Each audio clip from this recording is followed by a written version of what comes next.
Sir, Nitin Gadkari ಅವ್ರನ್ನ ಭೇಟಿಯಾಗಿದ್ವಿ. ನಮ್ಮ ಇಲಾಖೆ ಸಂಬಂಧ ಸುಮಾರು ಪೆಂಡಿಂಗ್ ಇದೆ ಬಹು ವರ್ಷಗಳಿಂದ. ಸೊ ಅದು ಸಾಕಷ್ಟು ಸರಿ ಭೇಟಿಯಾಗಿದ್ದೀವಿ. ಇನ್ನು ನಮ್ಮಿಂದ ಕ್ಲಿಯರ್ ಆಗಬೇಕು, ನಮ್ಮ ಸ್ಟೇಟ್ನಿಂದ ಕ್ಲಿಯರ್ ಆಗಬೇಕಾಗಿದೆ. ಇವತ್ತೊಂದು ಪಟ್ಟಿ ಕೂಡ ಕೊಟ್ಟಿದ್ದಾರೆ ಅವರು.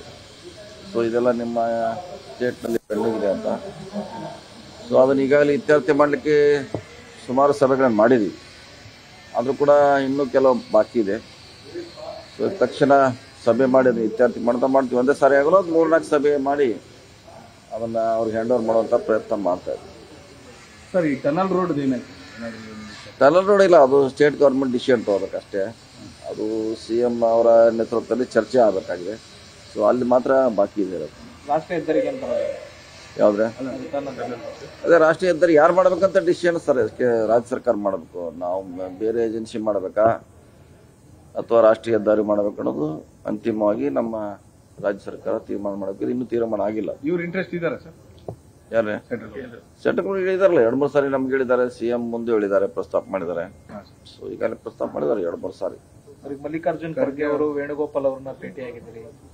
ನಿನ್ನೆ ಸುದೀರ್ಘ ಮಾತುಕತೆ ಭೇಟಿಯಾದ್ವಿ. ಅಲ್ಲ ಸರ್, 1 ಗಂಟೆ ಮಾತಾಡಿದ ಖರ್ಗೆ ಅವ್ರ ಜೊತೆ. ಎಲ್ಲ ಯಾವಾಗಲೂ ಹೋದಾಗ ನಮ್ಗೆ ಅಷ್ಟು ಕೂಡಿಸ್ಕೊತಾರೆ, ಹೇಳೇ ಹೇಳ್ತಾರೆ. ಯಾಕಂದ್ರೆ ಯಾವಾಗಲೂ ಹೋದಾಗ ಅಷ್ಟು ಟೈಮ್ ಕೊಡ್ತಾರೆ.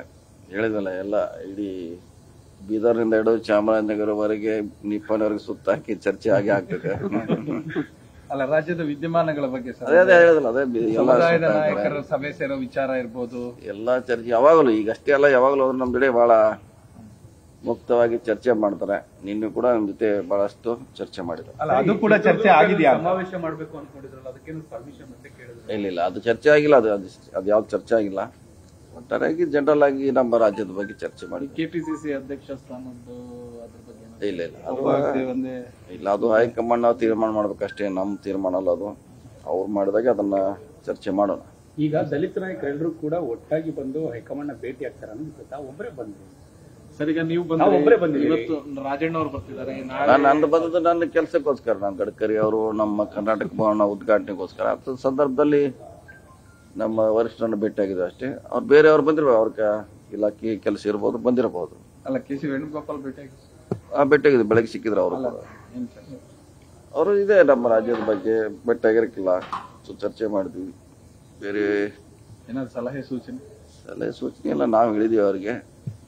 ನಮ್ಮ ಅನಿಸಿಕೆಗಳನ್ನ, ನಮ್ಮ ಅಲ್ಲಿರುವಂತ ಸಮಸ್ಯೆಗಳ ಬಗ್ಗೆ ಚರ್ಚೆ ಮಾಡಿದ್ವಿ. ರಾಜಕೀಯ ವಿದ್ಯಮಾನ ರಾಜಕೀಯ ಆಯ್ತು, ಸರ್ಕಾರದ ಬಗ್ಗೆ ಆಯ್ತು, ಚರ್ಚೆ ಮಾಡುವಂತ. ಕೆಲವೊಂದಿಷ್ಟು ನಾಯಕರುಗಳನ್ನ ತಮ್ಮ ನೇತೃತ್ವದಲ್ಲಿ ವಿದೇಶ ಪ್ರವಾಸಕ್ಕೆ ಹಮ್ಮಿಕೊಂಡಿದ್ರು ಅನ್ನೋದು ಚರ್ಚೆ. ಇಲ್ಲ ಎಲ್ಲ ಸುಳ್ಳು. 2 ಸಲ ಹೇಳಿದ್ರೆ ಏನು, 1 ವರ್ಷದಿಂದ ಹಂಗ ಹಳೆದೇ ಓಡ್ತಾ ಇದೆ. ಪದೇ ಪದೇ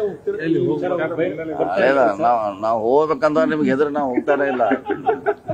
ಹೋಗ್ಬೇಕಂತ ರೆಡಿ ಆಗಿ ವಾಪಸ್ ಬಂದಿವಿ ನಾವು ಏರ್ಪೋರ್ಟ್ ನಿಂದ. ಹಂಗಾಗಿದೆ ನಮ್ಮ ಪರಿಸ್ಥಿತಿ. ವೀಸಾ ಏನಿಲ್ಲ, ಅರೈವಲ್ ಇದೆ. ವೀಸಾ ಅವಶ್ಯಕತೆ ಇಲ್ಲ, ಅಲ್ಲೇ ಹೋಗಿ ತೆಗೆದುಕೊಳ್ಳಬಹುದು. ಹಿಂಗಾಗಿ ನಮ್ಮನ್ನು ಬಿಟ್ಲ ಸುಮಾರು ಶಾಸಕರು ಹೋಗಿ ಬಂದ್ರು. ಎಲ್ಲ ಗ್ರೂಪ್ ಆಗಿ ಹೋಗಿದ್ದಾರೆ. 10 ಜನ 20 ಜನ ಹೋಗಿ ಬಂದಾರೆ. ನೋಡೋಣ, ನಾವು ಹೋಗೋದಾರ ಒಬ್ರೇ ಹೋಗ್ಬೇಕಾಗ್ತದೆ. ಗ್ರೂಪ್ ಪ್ರಶ್ನೆ ಇಲ್ಲ. Okay, thank you. News First, ನಿರ್ಭೀತಿಯಿಂದ ನಿಮ್ಮ ಪರವಾಗಿ.